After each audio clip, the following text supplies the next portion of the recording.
are again. Going up in there. So you can use a brush, a steel brush, or canvas, whatever you want. And help me with dropping to the hardware store.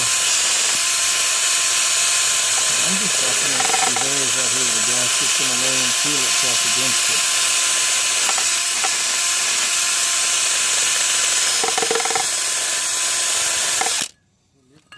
There we go. Got the right one and the left one ready.